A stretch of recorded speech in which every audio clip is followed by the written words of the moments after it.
মুজিবনগর বাংলাদেশের মেহেরপুর জেলার এটি একটি ঐতিহাসিক স্থান। মুক্তিযুদ্ধের নেতৃত্বদানকারী বাংলাদেশের প্রথম অস্থায়ী সরকার 10 এপ্রিল 1971 সালে গঠন করা হয়। এরপর তৎকালীন ভবের পাড়ায় বৈদ্যনাথ তলায় আম্রকাননে 17 এপ্রিল 1971 সালে এই সরকার শপথ গ্রহণ করে। এই সরকারকে বলা হয় প্রবাসী সরকার। চলুন আজকে ঘুরে আসি ঐতিহাসিক সেই মুজিবনগরে। মেহেরপুর জেলা সদর থেকে সড়কপথে মুজিবনগরের দূরত্ব 18 কিলোমিটার। বাস, স্থানীয় যান, টেম্পো, লচিমন করিমনের সাহায্যে 30 মিনিট সময়ের ঐতিহাসিক এই মুজিবনগরে পৌঁছানো যায়। এছাড়া মেহেরপুর সদর থেকে বাস ভাড়া 35 থেকে 30 টাকা নিতে পারে। এছাড়াও আপনি চুয়াডাঙ্গা হয়েও যেতে পারেন এই মুজিবনগরে।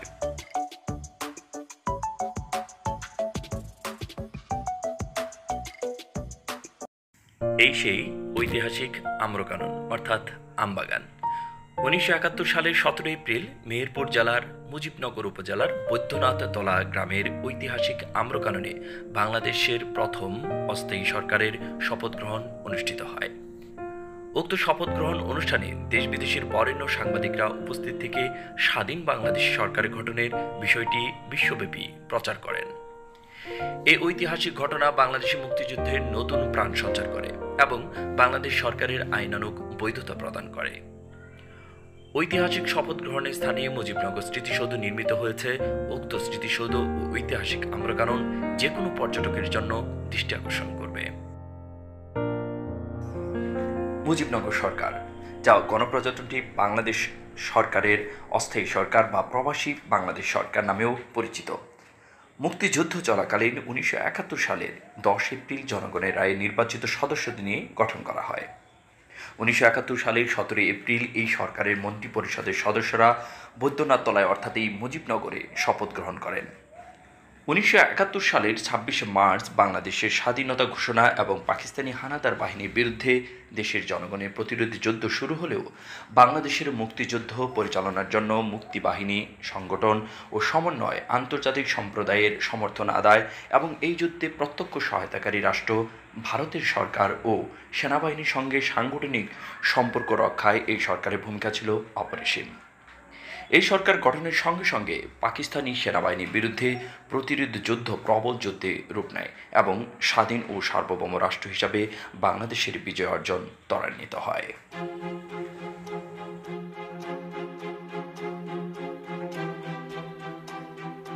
পাকিস্তান হানাদার বাহিনীর হাতে আটক বঙ্গবন্ধু শেখ মুজিবুর রহমানকে রাষ্ট্রপতি রেখে তাজউদ্দিন আহমেদকে প্রধানমন্ত্রী, ক্যাপ্টেন এম মনসুর আলীকে অর্থ, খন্দকার মোশতাক আহমেদকে পররাষ্ট্র এবং এইচ এম কামরুজ্জামানকে স্বরাষ্ট্র মন্ত্রণালয়ের দায়িত্ব দেওয়া হয়। উপরাষ্ট্রপতি হিসেবে দায়িত্ব পালন করেন সৈয়দ নজরুল ইসলাম।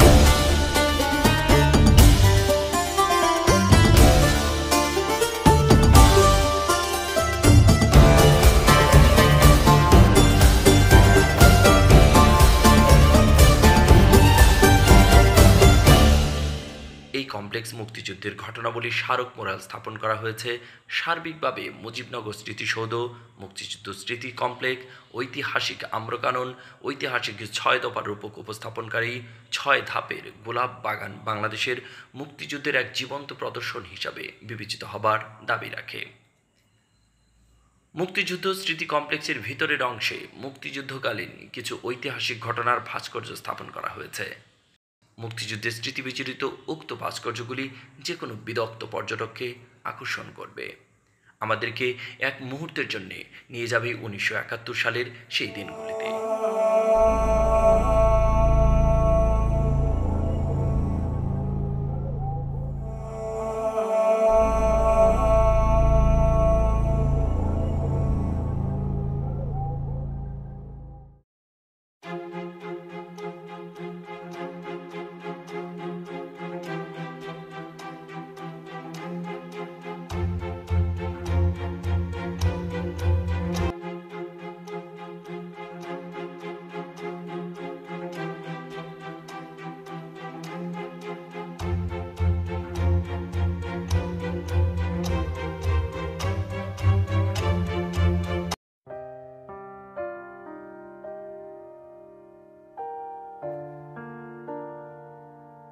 বৃত্তাকার এই কমপ্লেক্সের ভিতরে রয়েছে বাংলাদেশের বিশাল এক মানচিত্র, যা 11টি ভাগে বিভক্ত করে মুক্তিযুদ্ধের সেক্টরে রূপদান করেছে এবং ভাস্কর্যের মাধ্যমে তাতে যুদ্ধের চিত্র ফুটিয়ে তোলা হয়েছে।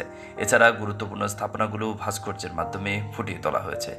নদ নদী, নদীবন্দর ও বঙ্গোপসাগরের প্রতীকী অর্থে দেখানো হয়েছে এখানে। তাতে পানি ধারা প্রবহমান করা হয়েছে, যা দেখে মনে হবে বাংলাদেশের মানচিত্রের ভিতরেই নদী ও সাগরে প্রবাহিত হচ্ছে পানি। এর উপর থেকে ভালোভাবে দেখা এবং অনুধাবন করার জন্য 3টি ওয়াচ টাওয়ারও স্থাপন করা হয়েছে।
আমি এই মুহূর্তে পুরো বাংলাদেশটাকে এক নজরে দেখতে পাচ্ছি।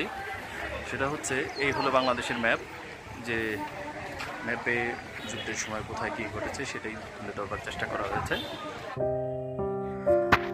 বর্তমান মুজিবনগর অঞ্চলের সবচেয়ে আকর্ষণীয় এবং দৃষ্টিনন্দন স্থাপনা হচ্ছে মুজিবনগর স্মৃতিসৌধ। মুক্তিযুদ্ধকালীন সময়ে বাংলাদেশের অস্থায়ী সরকার যেখানে গঠিত হয় সেখানে এই স্মৃতিসৌধটি গড়ে তোলা হয়েছে। এর স্থপতি তানভীর করিম। মুজিবনগর স্মৃতিসৌধ নির্মাণের মূল কাজ শুরু হয় 1987 সালে। তৎকালীন প্রেসিডেন্ট হোসেন মোহাম্মদ এরশাদ স্বাধীনতার স্মৃতি ধরে রাখতে 23 স্তরের স্মৃতিসৌধ গড়ে তোলেন তিনি।